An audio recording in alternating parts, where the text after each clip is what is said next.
It was just past sunset when Maria stepped through the glass doors of the City A, her sneakers squeaking softly against the freshly mopped floor.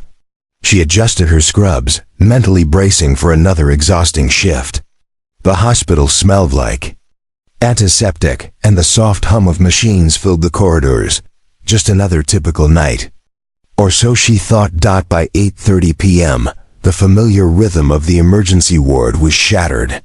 The doors flung open with a metallic crash. 2 paramedics rushed in, gripping a stretcher soaked in blood. On it lay a man, his body battered, his breaths shallow, and his skin ghostly pale.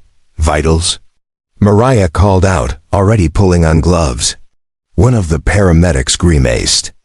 Blood pressures crashing, massive internal bleeding. If we don't act fast, her pulse quickened. Adrenaline surged as Maria led the team into action. She noticed something that made her pause: military tattoos on the man's arms. The lines on his weathered face, the bruises, the trauma. He was a veteran, but there was no time for questions. This man was dying, and they were running out of blood. Fast. The hospital's blood supply couldn't keep up. The bags were almost empty, and as panic crept in, Maria made a decision that would change everything. She turned to the nearest nurse. "Get me a needle," she said calmly. The nurse froze. "Maria, you're not thinking." "Do it," she said firmly. Within minutes, Maria was lying beside the patient, a line connected between her arm and his. Her blood, her own lifeline, flowing into his veins. Her heart pounded, her hands trembled. But she didn't waver. Slowly, almost imperceptibly, the veteran's chest began to rise more steadily. Color returned to his cheeks. The monitors stabilized. And just like that, he was back. Maria exhaled for the first time in what felt like hours. She had saved him. But what she didn't realize, not yet, was that saving that man's life would come at the cost of her own. Not her life, but her job, her peace, and everything she believed in. The hospital lights buzzed softly as Maria sat in the break room, her arm still sore from the blood donation. She stared into her untouched cup of coffee, heart still racing from what had just unfolded. Across the room, whispers began to rise. A few nurses looked her way, concern in their eyes. Some were in awe. Others, uneasy. It didn't take long before Dr. Keller, the night shift supervisor, entered with a clipboard in hand and a cold, unreadable expression. "Maria," he said, voice sharp. "My office, now." She followed him in silence, her footsteps heavy. As the door shut behind them, he didn't waste a moment. "You went against protocol," he snapped, slapping the clipboard onto the desk. "Do you understand the liability of what you did?" "I saved a man's life," she said calmly, her voice firm, but not defiant. "You jeopardized your position. We are not allowed to give blood directly like that. You could have passed on something. You could have gone into shock." Maria stood there, stunned. She had expected maybe a warning. Not this. "Effective immediately, you're suspended without pay. The board will review this in the morning." Her chest tightened. "You're punishing me for saving him." "You're not a hero, Maria," he said coldly. "You're a liability." She walked out of the office numb. The walls of the hospital, that once felt like her second home, now felt cold, alien. Even as her colleagues offered sympathetic glances, no one stepped forward. No one spoke up. By midnight, she was out on the street, her ID badge still in her pocket. But it meant nothing. Now that night, as she sat alone in her small apartment, Maria couldn't sleep. The veteran's face haunted her, not because of what she had done, but because she didn't even know his name. She had risked everything for a stranger. But somewhere across the city, in a hospital bed, that stranger was waking up, alive. And soon, he would remember. The early morning light spilled into room 208 as the veteran slowly opened his eyes. The sterile ceiling came into focus, the beeping of monitors rhythmically echoing around him. His body ached, every breath labored, but he was alive. He blinked. Confused. Where am I? A nurse rushed to his side. You're at City General Hospital. You've been through quite a lot, sir. He groaned, trying to sit up. What happened? You were found unconscious outside a bar downtown. Severe internal bleeding. You nearly died. His eyes narrowed. As fragmented memories returned, the fight, the alleyway, the pain, and then nothing. But then, a moment came back, a flash. A young woman in scrubs. Brown hair pulled back, eyes full of fire and determination. Her hand gripping his, he turned to the nurse. There was a woman, a nurse. She saved me, didn't she? The nurse hesitated. Yes, she did something extraordinary. Gave you her own blood when we ran out. His breath caught. She did what? The nurse nodded. It was against protocol. She's been suspended. The veteran clenched his jaw. What's her name? Mariah. Mariah Cole. He repeated it to himself. Like a vow. Mariah Cole. He couldn't explain it, but the name stirred something deep inside. This wasn't just a random act of kindness. This was sacrifice. She hadn't just patched him up. She gave him something. Something no one had in a long time, a reason to live. He turned to the nurse. I need to see her. You should rest. I need to thank her. But Mariah was already gone, not just from the hospital, but from the system. Her badge had been revoked. Her access terminated. She had disappeared into silence, bearing the weight of her decision alone. But the veteran, whose name was Sergeant Daniel Hayes, wasn't about to let that stand. He had spent years fighting wars across the world. But now he had a mission of his own. Find Mariah Cole and return the favor. By the next morning, with an IV still in his arm, he was out of bed, against doctor's orders. He ignored the nurse's protests as he slowly, stubbornly dressed himself and sat down in the visitor lounge with a phone in his hand. He searched online for hours, his fingers trembling with effort, until finally he found her. A single article buried deep in the local news. Nurse suspended for violating protocol during veterans' emergency surgery. No name mentioned, no interview, no praise, just a cold headline that painted her as reckless. He scrolled down further and found an image taken outside the hospital. Blurry, but clear enough. Mariah walking away, head down, clutching her bag. Like it weighed 1,000 pounds. Daniel's jaw clenched. That's what she got for saving him? A suspension? Silence? No, not on his watch. 2 days later, Daniel stood on the steps of a small community clinic in the edge of town. The address had been given to him by an intern at City General who quietly and carefully whispered, She volunteers here sometimes, but don't tell anyone I said that. Daniel knocked gently. The door creaked open, and there she was. Mariah. Hair pulled into a loose bun. No makeup, no hospital badge, just her tired, worn down, but still carrying that quiet fire in her eyes. She froze when she saw him. You're alive, he said, voice gravelly. Because of you. She stepped back, unsure. You shouldn't be up. You need rest. I need to thank you. There was a long pause. Neither of them spoke. Just the sound of the wind rustling the clinic banner. Finally, Daniel said softly, You didn't just save my life. You gave me back something I didn't even know I'd lost. Hope. Mariah swallowed hard, her guard beginning to crack. I didn't do it for recognition. I couldn't let you die. I know, he said. That's exactly why the world needs to know. She looked away, her voice barely above a whisper. They fired me. His face darkened. Then they need to answer for that. Mariah shook her head. No, it's done. But Daniel Hayes, a man who had survived explosions, enemies, and years of silence, wasn't done. Not by a long shot. He made her a promise that day, standing on the clinic steps. You saved my life. Now it's my turn to fight for yours. And this time, he wasn't going to war with guns or grenades. He was going to war with truth. 3 days later, a quiet storm began to brew online. Sergeant Daniel Hayes sat at his kitchen table, a laptop in front of him, recording a video with a shaky but determined hand. His uniform jacket hung over the chair behind him. His dog tags glinted in the morning light. He looked directly into the camera, his voice steady, his message clear.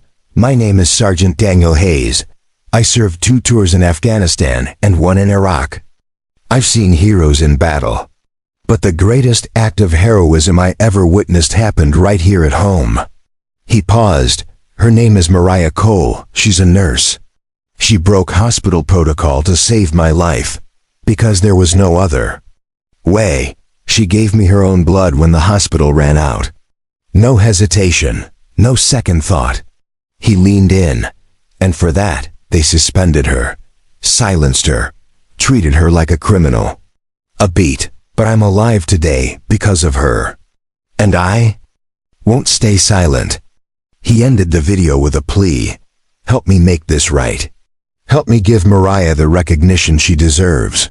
He clicked upload. Within hours, the video began to spread. Slowly at first, then like wildfire. Veteran forums picked it up. Then, medical pages, the national groups. Hashtags exploded. Hashtag justice for Mariah. Hashtag nurse hero. Hashtag she saved him within 48 hours. The video had over 2 million views. Comments poured in. She's the kind of nurse we need more of. Protocol shouldn't cost someone their career for saving a life. Where's the hospital's accountability? News stations started calling. Radio shows replayed Daniel's voice. And in the middle of it all, Mariah sat in her tiny apartment, overwhelmed. I never asked for this, she whispered to herself, but it was no longer about what she asked for. The world had seen her, truly seen her. And they weren't turning away. Then came a call she never expected, a quiet voice on the other end of the line. This is Lieutenant Governor Rachel Whitmore. I saw the video. We'd like to meet you. Mariah sat in stunned silence. History was knocking at her door. Mariah stood in front of the mirror, hands trembling as she tried to button the collar of her blouse. It wasn't a hospital uniform. It wasn't the scrub she was used to. It was formal, clean, and unfamiliar, just like everything else in her life now. The invitation from the Lieutenant Governor wasn't just a meeting. It was a formal request to attend a press conference, one that would include veterans, medical professionals, and lawmakers. She took a deep breath.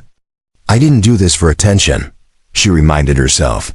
But deep down she knew this was bigger than her now. It was about every nurse who'd ever been punished for doing the right thing. Every frontline worker who had been forced to choose between protocol and humanity. Outside the government building, a small crowd had gathered. Some held signs. Nurses are heroes. Reinstate Mariah Cole.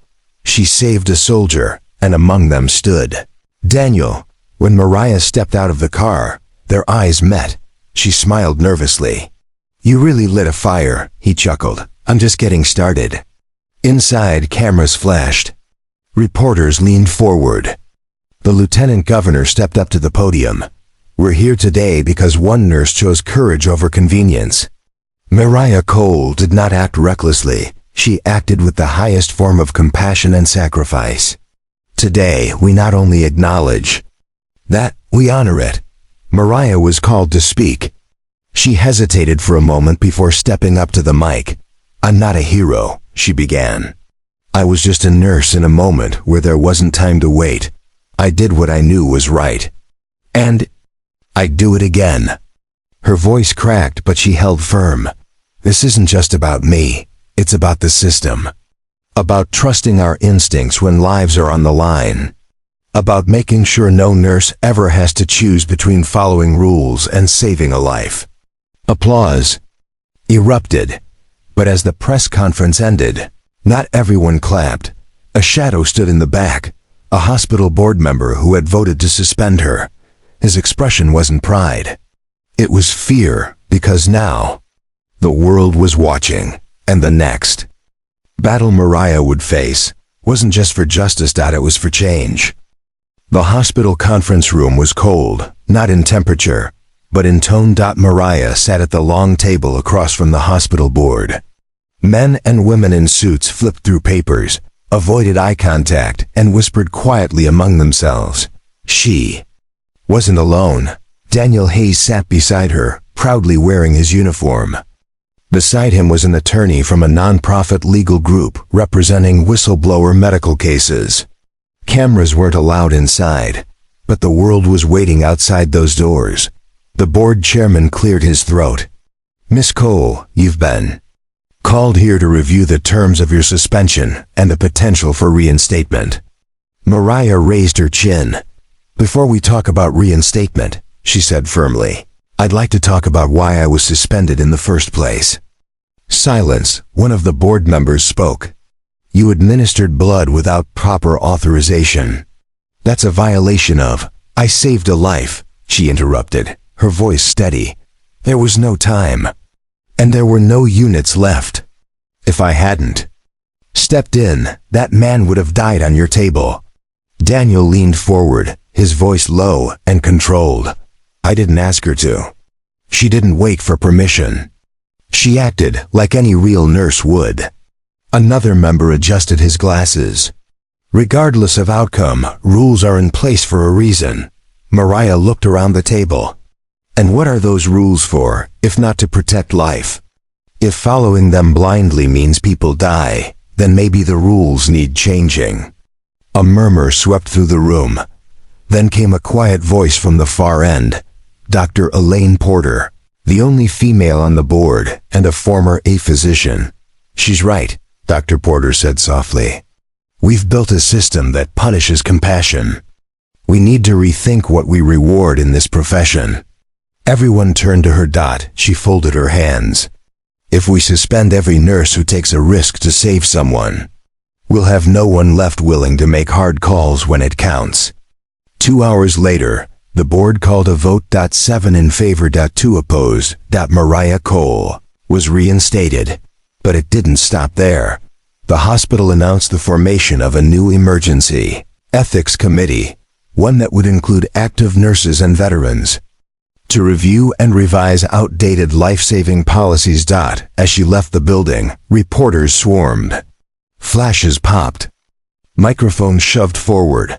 But Mariah paused only for a moment. I'm not the only one. There are thousands like me. Nurses who put people before paperwork every day. Don't just support me. Fight for all of them.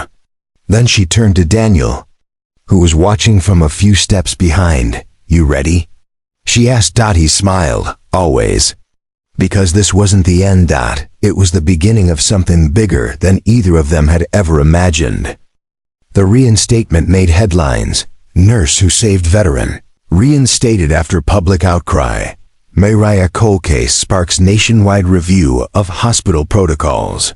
When a nurse breaks the rules to save a life and changes everything. Every network wanted an interview. Morning shows called her the heartbeat of America. Veterans groups rallied around her. Medical students cited her case in ethics classes. She was no longer just a nurse. She was a symbol. Mariah, however, remained grounded. She returned to her hospital floor with quiet dignity. Nurses embraced her. Doctors nodded with newfound respect. Even the janitor whispered, "Welcome back, hero," as she passed by. But the recognition didn't stop there. One morning, as Mariah prepared for another shift, a black government vehicle pulled up in front of her apartment. 2 officials in dark suits stepped out. One handed her a sealed envelope. The White House. Her hands trembled as she opened it. Dear Ms. Cole, you are cordially invited to the East Room of the White House to be honored for extraordinary courage and public service. She read the words again and again. That evening, she sat on the edge of her bed in silence. Across from her, Daniel smiled softly. You changed more than one life, Mariah, he said. You changed the rules of what's possible. She looked at him. I just did what any nurse would do. No, he said firmly. You did what the right nurse would do. And now the whole world knows it. The White House ceremony was scheduled for Nurses Week. Veterans, health leaders, and even world leaders would attend. Mariah would stand in front of them all, not as someone seeking fame, but as a woman who made a single selfless choice. And watched it echo across the nation. But even as the world celebrated her, Mariah knew the real victory wasn't the applause. It was the awareness. The policy reviews, the hospitals changing rules, the nurses now given a voice, and it all began with one act of courage. The East Room of the White House was silent. Rows of decorated veterans, White House staff, and prominent medical leaders sat in anticipation. At the front stood the President of the United States, flanked by 2 service members, and a podium with a single card, Mariah's introduction. She stood backstage, knees slightly trembling, heart racing in her chest. Daniel gave her a reassuring nod. You've got this. She stepped forward. As the President introduced her, the room erupted in applause.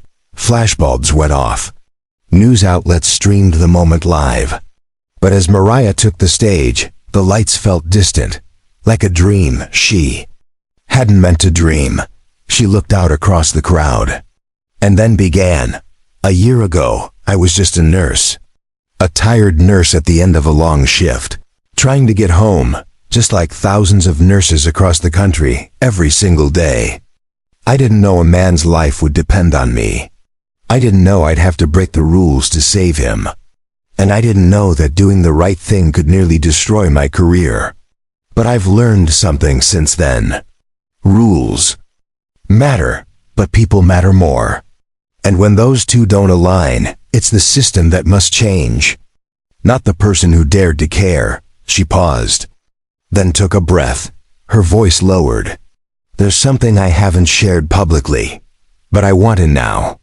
When I was 10, my mother died from internal bleeding. We were in a small town clinic, and the nurse on duty knew something was wrong, but she wasn't allowed to act without the doctor's signature. By the time he arrived, it was too late. That nurse never forgave herself. I remember the way she held my hand and cried. She became the reason I chose this path. And the reason I swore I'd never let a policy stop me from helping someone. A deep silence fell over the room. So when Daniel was bleeding out in that pawn shop, I didn't hesitate, not because I'm brave, but because I knew what it felt like to lose someone when help came too late. Tears welled up in the eyes of many in the audience. This award, this moment, it's not about me. It's about every nurse who's been afraid to follow their instincts.